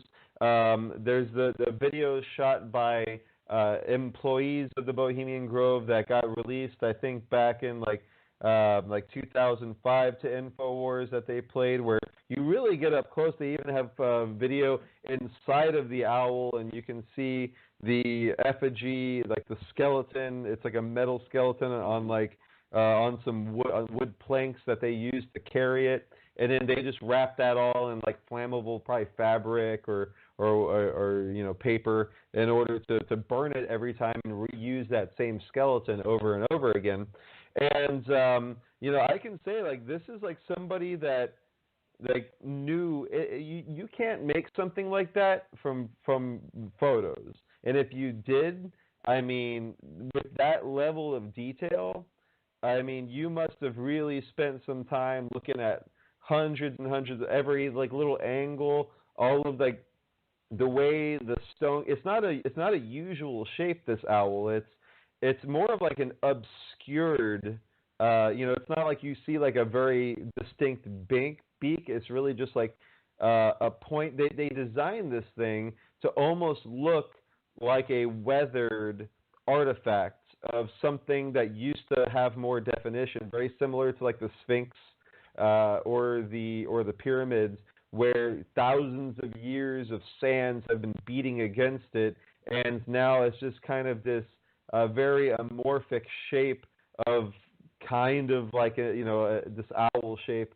And so like it was initially whoever built that thing for the Bohemian Grove designed it, because once you go inside of it, once you see the video of going inside of it, you'll see that it's all just like rebar welded chicken wire facade, and then they used like a plaster or concrete mix on top of the chicken wire skeletal frame. So it's a movie set item. It's not like something that is actually this like chiseled stone sculpture, kind of like the Georgia Guidestones or something like that. This is something that is a movie prop that is meant to look older than it is, and of course it's been there for probably close to 100 years at this point. So it's already starting to look like what it's supposed to look like. But then with the altar, with the moon, the crescent moon in the front of it, and all of this stuff, this is somebody, whoever designed that thing, they must have had some kind of plans for it, or maybe were involved with the Bohemian Grove. Maybe this is something that was purchased from the Grove or like then sold on eBay. I mean, you could speculate all day, but this is not just something that is available for purchase. This is something that is very specialized and very rare that none of us that have been researching this have ever seen before. And you have a good point that perhaps he's working on this film, and that would be a great asset to have if you're going to be doing kind of like a pan over shot, zooming in on the cremation of care. Maybe that was like going to be part of the film, and if that's the case, then boy, that really is like pointing a lot of fingers again at the Grove and people involved to silence and shut this up. Because hell, you look at, I've been researching Kevin Spacey and how he came out. We have a DarkDox Digest 2-part episode. We did 2 whole half-hour episodes on breaking down the last couple episodes of the season before the last season. Because the last season, Kevin Spacey was already kicked off of the show. The allegations of underage molestation of multiple children was already out and in the media, and Netflix wanted nothing to do with Spacey, kicked him off of the show, and that's why they just pretty much between seasons killed him off and made it like a weird murder mystery, and his wife became the president. Well, those last couple episodes of the season before last, Kevin Spacey's last episodes, sure enough, we're at the Fields of Elysia, where the Crow of Elysia would they sacrifice an effigy of a child to release common woe, and he's out there in the woods trying to make deals, trying to get back into power and this and that, and he's even called out that, of course, at the Bohemian Grove, they say, "Weaving spiders come not here," which means journalists and people that are trying to spin deals and stuff. It's really supposed to be getting rid of all your cares. It's supposed to be 2 weeks of just cavorting, relaxing. They have this whole cremation of care to rid yourself of a conscience. And it's almost like a black magic, what do you call it, in Christianity, like a baptism, where all of your sins are washed away. Instead of washing it away in the waters of Christ, they burn a child to burn your conscience, to burn your cares away. So it's quite literally the opposite of Christianity, what they do out there. And but sure enough, when I saw that episode and I heard about it, I was thinking, oh man, is Netflix kind of like throwing down, or are they kind of and then after like further analysis, and of course now you have Barack Obama working with Netflix, and I'm like, no, that doesn't sound right either. But yet here we go. Now Kevin Spacey, he's they're taking this case very seriously, and he might be facing some serious jail time. So I'm wondering, whenever people bring up the Bohemian Grove in a negative light, something bad happens to them. So like that's the first thing that struck me. Dan, do you have any perspective on this? Well, I think once again, we got two things. We've got this little model in his office, and I think that it was, like Greg said, either given as a not as a gift, as a prank gift, or used as a prop. Now, David was very anti-Bohemian Grove, along with the Federal Reserve and Georgia Guidestones and the New World Order and the FEMA camps. He was against all these things, so there would be no way he would have that in good faith in his home. I wouldn't believe he would have pitched it out and gotten rid of it. But like you said, someone made it, custom made it, and it's very detailed. Now, the other thing, I don't believe detectives in Apple Valley, Minnesota, would have even known what that thing is. Normies, the normies would not even know what that thing is, and they wouldn't, give it a second thought. But if they'd be putting all this together, if you had true investigators out there, true detectives, they would know that David was involved in this kind of thing and start raising some of these questions. They also would know that David had just recently shut down one of his other side businesses to focus on this project, and that side business was called the Bullet Exchange. It was a place that took refurbished gear, police gear, and military police gear, and used it for props and movies and kind of sold secondhand. So when he shut that down, he had his whole basement closet and extra bedroom filled with this stuff. And so when first people on the scene come in there, the law enforcement, they're going to see all of this police gear and holsters and guns and ammunition and machine gun lookalikes and things like this down laying on the floor. They thought once again that this guy's a crazy nut job, but he had just sold that business and shut it down and had all this inventory he was trying to get rid of. So you have to really look at all the aspects of this whole case. That Bohemian Grove, who knows what was there, but someone spotted it. It was maybe 3 years into the investigation. One of our new members stopped at that photo and zoomed in and started asking questions. And that's the great thing about getting this new members on the page, is that you get new eyes looking at things from a different perspective, and they see things that we haven't. And Greg jumped on that right away and says, well, that's exactly right. That is a miniature scale drawing of Bohemian Grove, and why in the world would David have that? Now, we haven't seen any evidence of using that in any of his footage, but then again, the movie was never actually made. They just had this script, and what they did was they did that crowdsourcing or crowdfunding to raise $61,000 the Gray State, and they put together a trailer before the movie was even made, and to this day the movie wasn't made. But they put all that money into a 2 to 3 minute trailer for the Gray State, and then used that to pitch to Hollywood producers to see what they could get and sell it to them. So a lot of the confusion also in this case is that people are thinking, where is the movie? Where is the script? Was it ever released? What happened to the movie? Well, they never made it. And then while David was working on this legal issue that he had with one of his co-workers there, Danny August Mason, everything was kind of put on the back burner. Everything was tabled until he had that legal release. And so David then chose to focus on the documentary. Now, this is different. This is his documentary, not a Gray State from Eric Nelson, but this is the Gray State Project documentary called The Rise. And that's a 90-minute documentary that they were wrapping up that David had planned to release on New Year's Eve or New Year's Day of 2015, and was putting the final touches on that. And he was going to release that for free. And I think that's the other thing we need to look at for the people looking to make money off this. Sean Wright was the main producer of that documentary, and took a lot of time off work. I don't even know if he was working at the time. He was doing this as his full-time job.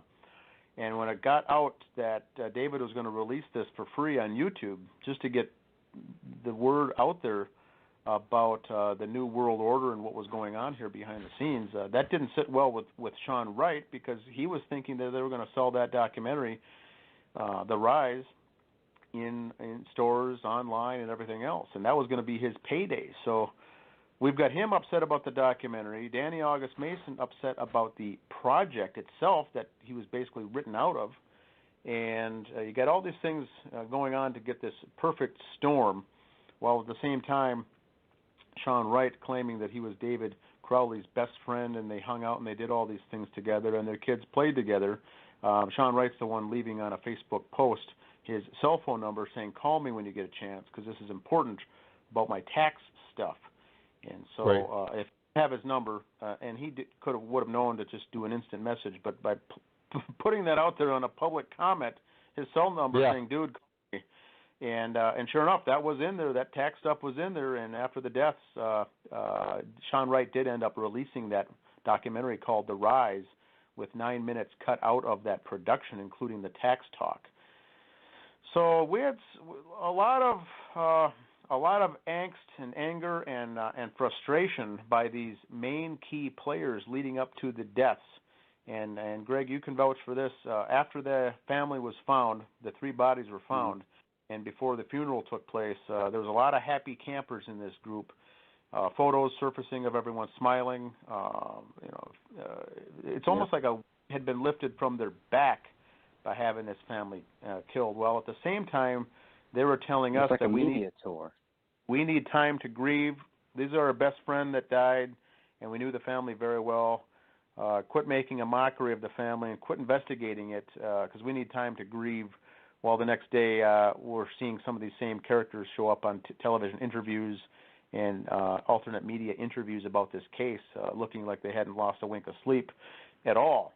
So it was the behavior in the aftermath which was very big indicator. And one person, actually a cousin of David's, came in anonymously to our group and said that, and she said that memorial service was very strange because the older brother, Danny Crowley, was acting like this was some kind of a party, and everyone was happy and joyous and cracking jokes at the same time. And she said, I found that really disturbing to see all these guys in the Gray State Project all so excited and elated and as if a monkey was off their back now because of this. The family was killed. So they started, I think, digging their own hole around that point. And then they ended up coming after us in the forms of threats and shutting down the page and shutting down the group and demanding things. So it got to be really strange, to say the least. But the threats started coming, and then they were none too happy that we kept that page up. No, they were trying to actually take over, right? You had a long period where they were trying to. Yeah, the other page for the new listeners out there was a page called Justice for David Crowley of Gray State, and that was just a community where people could join up and talk about the case. And the runner of that, the person who ran that page, started getting demands that someone from the Gray State needs to have administrative rights to that page so they can ensure that the truth gets out versus conspiracy theories and alternate narratives. They wanted to clean it up. So this person gave rights to to Sean Wright, and I believe to Danny August Mason too. He allowed them both to be administrators on that Facebook page, and within 2 hours, large chunks of data was deleted and comments removed, and threads were just wiped off of that page. And the next day, I started getting the requests from Danny August Mason and Sean Wright personally, instant messenger, saying you need to give us administrative rights to your page so we can ensure that the truth is out there versus all your stuff. And boy, when I said no, the anger. It was the day of the memorial service. The day of the memorial service. So, well, that'll be fine. I'll see you guys there because I'm looking forward to coming because I'd like to pay my condolences to the Crowley family. And that was when Sean Wright said, "You better not dare show your face at that event. We'll have security there as out." And to this day, we haven't given access to that Justice for David Crowley and Family Facebook page, and we've kept and maintained the integrity of honest-to-goodness truth seekers running that show. And Good. This day, they've had multiple Facebook profiles under different guises, fake accounts set up to try to get into that page and become a member, and then and what they do is they just start derailing the conversation and throwing junk out there. So it's been a pretty good effort just to keep that page clean with honest-to-goodness members versus ones with ulterior motives. Well, yeah, I'm trying to find like an actual copy of, and just to reiterate, so you're telling me that the bodies were found in October? Was that correct? January 17th. Oh, okay. Where did I get that October from? I thought that. Oh, because I remember in the documentary they said it was late October when the sister came and. They were trying to trick you. They were trying to trick you with those dates. See. Yeah, you see. Yeah, there you go. Yeah. Okay. So it was January.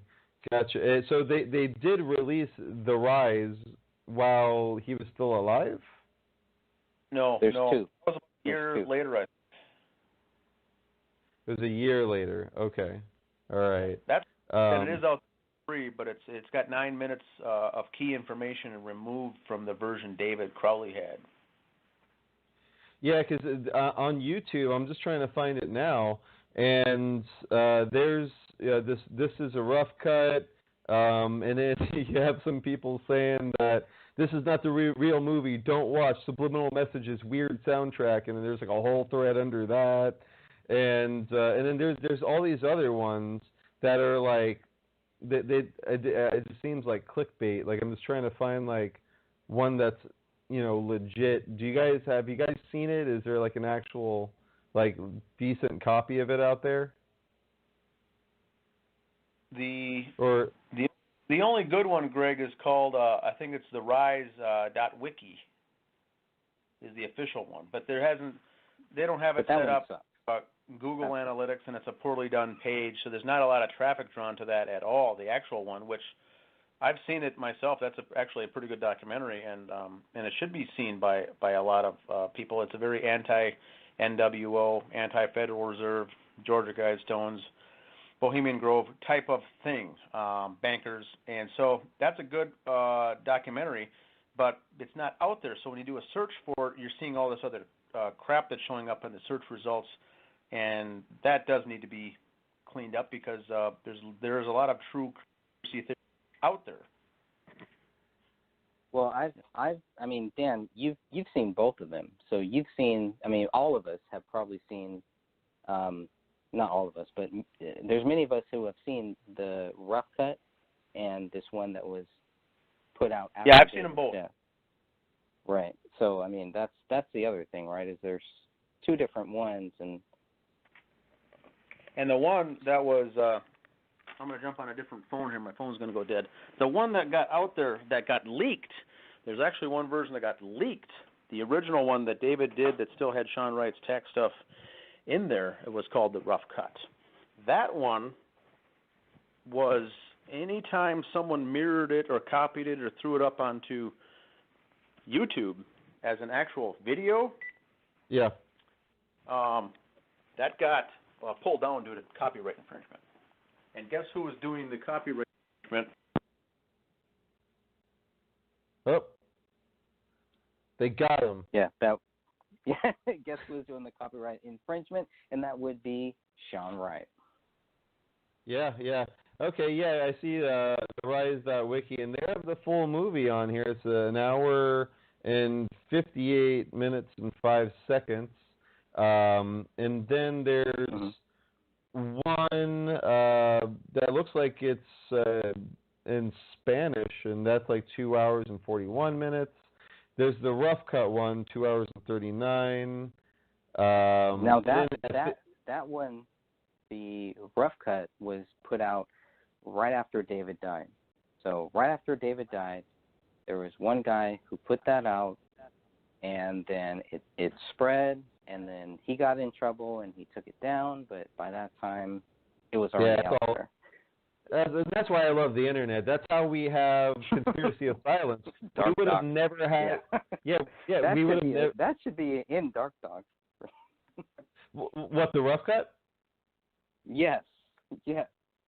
Yeah, and that's exactly why I'm looking for it now. Because when we're done with this, it's going on DarkDox. I'm going to download it, upload it to our server. So when they scrub all of these from YouTube, we're going to have a backup copy, and then they're going to have to come knocking down our door.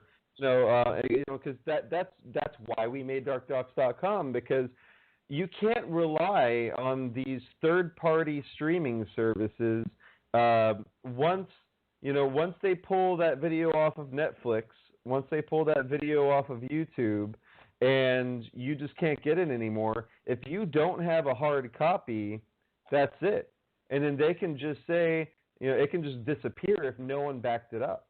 And, and that's why I think all of us truth seekers with our external hard drives after external hard drives is backed up with this stuff, we really all need to get together and throw it all up on the DarkDox server, because we have infinite bandwidth. GoDaddy cannot mess with us legally as long as the videos aren't, snuff films, of course, showing actual acts of crime. But, of course, that's not what we're trying to do. We're trying to archive news reports, documentaries, and things that can be used as evidence in future criminal cases. We're really just trying to be a library, and we're not trying to. The videos we have, some of them are kind of shocking, but it's not for shock value, and we make it a point to not censor anything. So if something is censored on YouTube, it gets the YouTube badge of honor. This video has been banned on YouTube. We'll slap that on the thumbnail. But yeah, and that's exactly what we're going to do.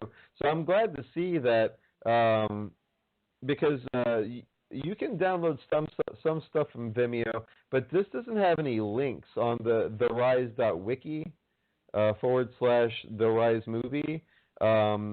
This might be actually hosted on there, and that's pretty difficult to download unless you do a screen capture, and that's kind of crappy. But I do see one that is the right length, and it starts off the same way. So hopefully we can drag that off of Tony Mahoney's YouTube channel. Tony Maroney. Yeah, it says Tony Mahoney with an H. Yeah. Tony Mahoney. Okay. All right. Yeah, all Tony right, Mahoney has an actual good quality copy on his page, whereas the Gray State doesn't even have it on theirs, which I find odd. If you release this thing, why don't you even have? You would think you would want the traffic, you'd want the hits. Because it's civil war. Yeah. Because there's factions. They have factions. The whole Gray State team. There are factions. There are fights. There are legal battles. There's all this stuff behind the scenes going on. And that was probably what was going to happen with David Crowley and Danny Mason. So even if David Crowley was able to create this, was able to make this into a TV series, into like a Game of Thrones, whatever, like a police state Game of Thrones thing or something, even if they were going to do that, they would have had some legal troubles, possibly, from Danny Mason. Possibly. I mean, I hope this is making the New World Order very happy that, we can't get anything done. I mean, and when I say we, I don't mean Resist the Grove and DarkDox. We're actually operating fantastically as just 3 or 4 people. But, if one of us gets whacked, like, boy, would that, mess things up. Because, yeah, I mean, I like being very transparent about operations and that, you're looking at it, buddy. It's just this. Whereas you have all these people that are claiming to, unite the masses of the world to destroy the New World Order, but, they're suing each other, and are you kidding me? I would never They want to replace. Right? Yeah, well, they want to have. Because they're doing it for money. So. They're scumbags. They're doing it for money, and I got to be real. It's like, man, if David Crowley and his family were murdered by some scumbags or people involved in the project that were trying to take his money, that's despicable. And I can't imagine that he actually did this. I can't imagine the official narrative that he just snapped and stuff like that. But even David Crowley himself, man, I'm not trying to knock a dead man. Really, I'm trying to be as sensitive as possible. But I would never record talks where I'm practicing to pitch to Hollywood producers about how oh, like the stupid libertarians, they're eating this, like, they have the hook, line, and sinker. I mean, we have their wallets, man. Like, I would never say shit like that on tape. Are you nuts? And I'm trying to rationalize it in my head. Like, okay, so well, those let me are on think the about clips? Those are on the video clips? No. That's what he's... Yeah, dude. I'll have to go back and watch that. Yeah, go on Netflix and watch your audio film. only. Audio. Are you back? I really Yes, don't want to watch that. It's heartbreaking because, damn, it's like if we were like in a I'm courtroom. gonna have to go back and watch that.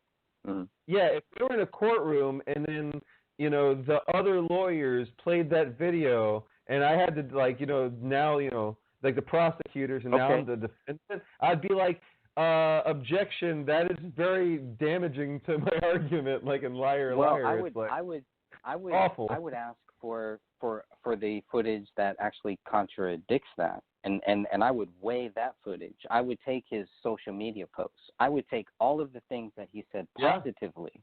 Yeah. I would take all of that and I would use that to counter it. And I would also look at all of the whole, and I mean, all of us would too. We're all, we would look at everything in its proper context from start to finish, not just take a little clip here, a little clip there, because we know that's one of the biggest signs. When they just take a little thing here, a little thing there, and they try to build a house of cards, that house falls. Yeah. You can't do that. Go ahead. And also, to be fair, I'm here sitting here listening to this, like trying to rationalize. Well, if there was a sound clip of me, if I was David Crowley saying such things, why would I say them if I didn't really believe that? And it's like, well, he is pitching to Hollywood producers, and I'm sure him of all people knows how corrupt and they don't give a shit about the message. They don't care. It's not like InfoWars, where, I mean, some people even say Alex Jones is like a shill and doesn't really, care, and he's just doing it to sell, ultra male vitality, yada, yada. But if I were, going into the belly of the beast, going to Hollywood and talking to talking to pedophile Steven Spielberg and, to try to greenlight and direct this to make it a big Hollywood blockbuster, I'm going to act like a scumbag. I'm going to go in there and be like, I don't buy any of this stuff. But you have this target demographic with, huge disposable incomes that will go to the movie, that will buy all the merchandising, so, and in order to sound convincing, if David Crowley is as, control freak or methodical and, he figures everything out, he's very OCD, well, then he's like, well, man, if I'm going to be lying through my teeth to these Hollywood producers, maybe I should he recorded everything, so maybe I should record these conversations, and how I'm pitching it, because you even hear him, he'll say one thing, and then he'll be like, no, that's not the right word. He's talking to himself, like he'll interrupt himself, talk to himself, and be like, no, I would say it this way. And so he's crafting this personality of this sociopath that doesn't care, and they're just all about the money. And man, now that I'm saying it out loud, that sounds more plausible than actually thinking that he, would do such a thing. And then again, they cut it out of context, and then they showed it to the people that he was pitching to, and then they feel insulted, because here this person is trying to, trying to manipulate them, like, imagine it, Greg, if I was like, if these recordings of Christian Coffins being like, oh, when I talk to Greg Fernandez, I'm going to act like I really care about the Bohemian Grove, and, when we meet, I'm going to, it's like, man, that would make you really wonder for a second, and your gut instinct right when you hear that, you'd probably be like, oh, fuck, Christian's a shill, and you would have every right to in that first moment. And again, like, I saw that, and I rewatched it today, And I should have clipped some of that stuff so we can actually talk about it. I mean, but if we're going to be making this documentary, we're going to do that in the near future anyway. But yeah, man, there is one thing. I mean, there is one thing on that too, because that's not where the whole story ends. Because Dan was talking about how, and Dan, are you back with us? I'm back. Yep. I don't know. Okay. All right. Can you talk about when this film showed up? I think it was at the Walker Theater, and they had a Q&A, and I think Eric Nelson had to kind of backtrack and kind of show us that even that scene was taken out of context. It was twisted. Yeah, they did a Do you remember premiere. Can you hear me? Yeah. Okay. Yeah. So they did after it made its rounds. That movie, that documentary, went to about 15 different film festivals, including Tribeca and Australia and in Europe. And they pushed it as also nominated it as the documentary of the year for the Oscars. It didn't win, of course, but that's how they pitched it. Now, then they did because it's in Minneapolis, it's based. They did a world, basically a premiere at a theater at the Walker Arts Center here in Minneapolis, and they did a Q&A after the viewing of the show. And Eric Nelson, the director, answered some questions, and some other folks were there as well to answer. And so most of the questions were just normal types of normie questions, but he got hit with a couple of good questions, and he had to backtrack. I was not there, but he did have to backtrack because he was sending conflicting messages on how he was going to do this. Did he want to, answer it and bring closure to the case? No, but he wanted to give all sides of the story and have the viewer leave the theater with their own thoughts and their own perceptions as to what possibly could have happened. And like we've stated earlier, that obviously was not the case, because it was a lot of subliminal during the entire movie, planting certain seeds at certain spots.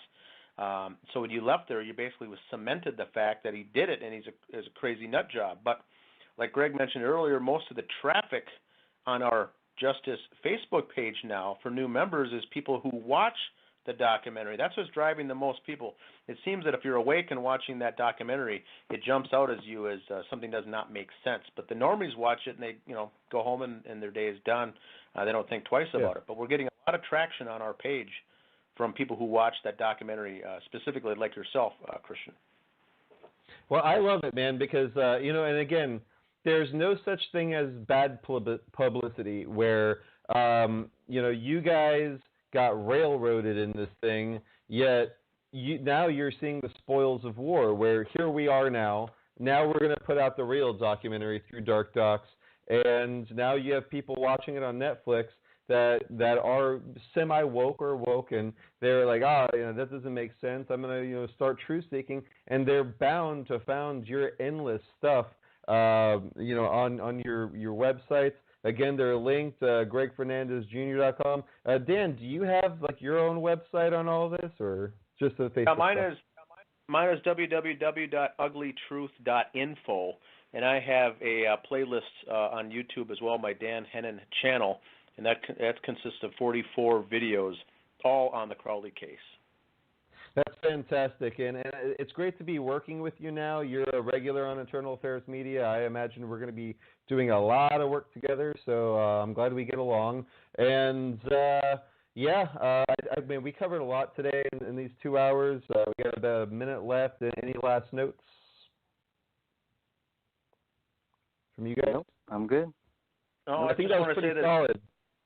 I just wanted to wrap up the show by saying I did hire a private investigator to look into this case back in February, and so he's still pouring through the notes, and we should have results here in the next couple of months. That's fantastic. Well, I'm going to go ahead and play the tune-out music. Thanks again, and we'll be talking soon, guys. All right, thanks.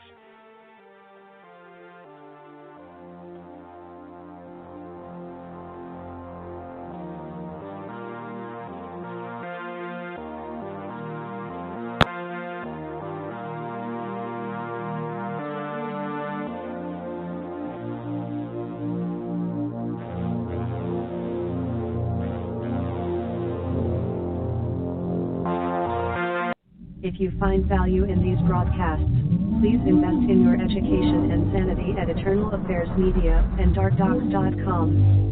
We hope the information you received was beneficial to your quest for truth and justice. Please visit us online at DarkDox.com to download shows, movies, other podcasts, PDF documents, music and much more for free. No advertisements, no sign-ups, no terms of use, no censorship, no control. This is information warfare. This is the end of the transmission.